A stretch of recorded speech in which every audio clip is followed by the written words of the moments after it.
Right now, UN workers are about to be evacuated along with other international NGO staff, and the reason is because the security situation around Bukavu has been deteriorating, let's say, over the last 48 hours at a very alarming level. Last night, Zairean soldiers actually broke into the WFP compound, stole 3 of our vehicles. This morning when we arrived at the office, we heard mortar shells landing probably not far from Bukavu. All these factors add up to a situation where we can no longer work as aid workers here effectively, so it's better that we leave at this point. When do you expect your evacuation to have been completed by? We're hoping by the end of today. We'll be heading to the UNHCR compound shortly, and from there, most of the aid workers will proceed on to the airport. We will all be leaving hopefully at the same time, and you have to understand that there will be very few people left on the ground to assist these refugees.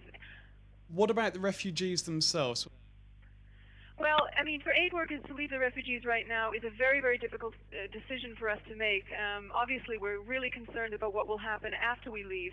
Right now, as we stand in Bukavu, the refugees are still moving towards the camps, but generally speaking, the situation is calm. However, obviously, we're worried about what will happen upon our departure, and we hope the refugees will be able to maintain some sort of calmness throughout the entire event that could take place over the next 48 hours. We don't know what will happen. We just hope that the security won't get to a situation where the refugees have to continue fleeing. How much food is actually left? Most of the refugee camps in Bukavu have received their food over the last couple of weeks. There's maybe 1 or 2 that actually haven't got a distribution currently, and were due for distribution this week.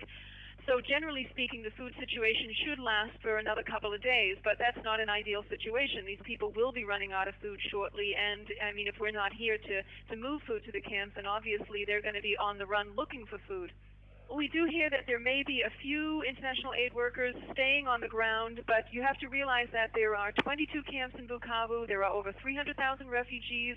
You need far more aid workers than that to make sure that food can move. You need trucks, you need assistance, you need more food supplies to come in, and the World Food Program currently is evacuating all its international staff, including myself. So, I mean, we won't be able to do that sort of work.